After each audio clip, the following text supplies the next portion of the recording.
বসে আছেন। এই ময়দান হচ্ছে দক্ষিণাঞ্চলের যেই মানুষটি ইসলামের জন্য 53 বছর কলেমার জন্য তাফসীর মাহফিল করেছেন, আল্লামা আব্দুল হোসেন সাঈদীর ময়দান ঠিক কিনা বলেন। আজকের এই ময়দান হচ্ছে চরমনাইরপুরের ময়দান, সারসিনার ময়দান, কায়েদ সাহেবুদ্দিনের ময়দান, জৌনপুরের ময়দান, আলেম ওলামা ইসলাম প্রিয় মানুষদের ময়দান ঠিক কিনা বলেন। আজকের আপনারা জানেন সেই আল্লামা আব্দুল হোসেন সাঈদী সাহেবের কবর এখান থেকে খুব বেশি দূরে নয়, কিন্তু তাকে হত্যা করা হয়েছিল ষড়যন্ত্র করে কোরআনের তাফসীরকে বন্ধ করার জন্য, তাফসীর মাহফিলকে বন্ধ করার জন্য ঠিক কিনা বলেন। কিন্তু কোরআনের মাহফিল কি বন্ধ হয়েছে? চরমনাইর ডাক কি বন্ধ হয়েছে?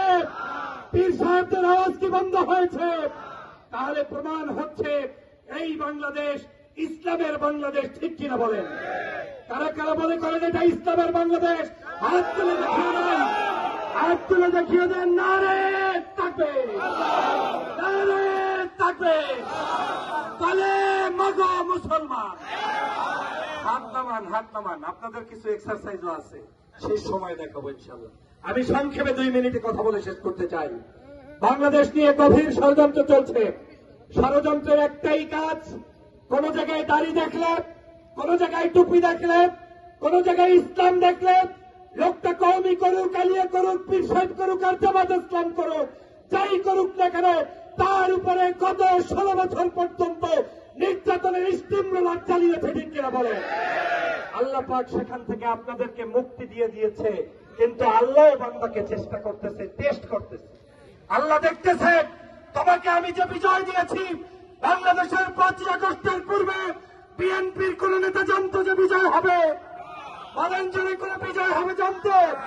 জামাত ইসলাম জানতো? চরমনাইর পীর জানতো? সেই আল্লাহ সেই বিজয় দিয়েছে, সেই বিজয়কে ধরে রাখার দায়িত্ব হচ্ছে আপনার মতো আমার মতো প্রত্যেকটি কলেমা প্রিয় মানুষের ঠিক কিনা বলে। অতএব যারা কলেমায় বিশ্বাস করবে, লা ইলাহা ইল্লাল্লাহু মুহাম্মাদুর রাসূলুল্লাহ, ওই কলেমায় বিশ্বাসীগণ বাংলাদেশের প্রত্যেকটি পদে প্রান্তরে ইসলামের দাওয়াত নিয়ে যাওয়ার জন্য প্রস্তুত গ্রহণ করতে হবে। কারা কারা রাজি আছেন? দাঁড়িয়ে যান, দাঁড়িয়ে যান, দাঁড়িয়ে যান, দাঁড়িয়ে যান। নারে তাকবীর, নারে তাকবীর। কেউ বসবেন না, আপনাদের মিছিল আমার পছন্দ হয় না। এইখান থেকে এমন একটি আওয়াজ দিতে হবে, বাংলাদেশের যারা টকশোতে ইসলামের বিরুদ্ধে ষড়যন্ত্র করে, টিভি চ্যানেলগুলোতে করে, ইসলাম নাম শুনলে যাদের ঘুম নষ্ট হয়, ওদের হৃৎপিণ্ডে আগুন লাগিয়ে দেওয়ার মতো তাকবীরের ধ্বনি দিতে হবে। সাঈদী দরবার শরীফ থেকে এই সাইফি দরবারের সেই ধ্বনিটি শুনতে চাই। নারে তাকবীর, নারে তাকবীর, বলে মাগো মুসলমান। আপনাদেরকে আর একটা কথা বলতে চাই, আল কোরআনের আলো বলবেন, বসবেন না, বসছেন তো এখন, একটু লাড়াচাড়া দেন নিজে। এই যে আল কোরআনের আলো আমরা সবসময় শুনি, কি কষ্ট হইতেছে নাকি ভাই? দাঁড়ানো দরকার আছে। আলেমরা অনেক সময় বোঝেও না যে সবাই মাজা ব্যথা করে, একটু দাঁড়াইছেন, ভালো লাগছে না? সর্বশেষ বলতে চাই, দাঁড়িয়েই শুনবেন।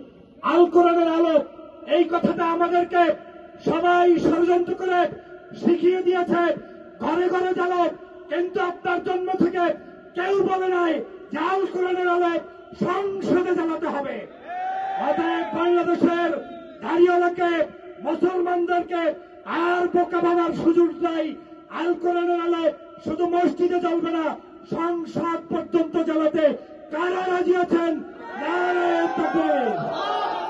আল কোরআনের আলো সংসদে চালো, আল হাদিসের আলো সংসদে চালো।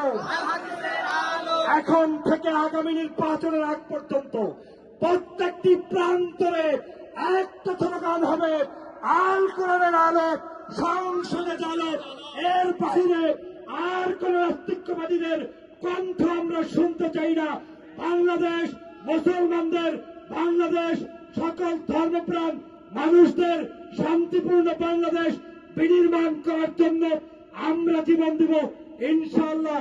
আল্লাহ পাক আমাদেরকে তৌফিক দান করুন। আমিন। আসসালামু আলাইকুম ওয়া রাহমাতুল্লাহি ওয়া বারাকাতুহু।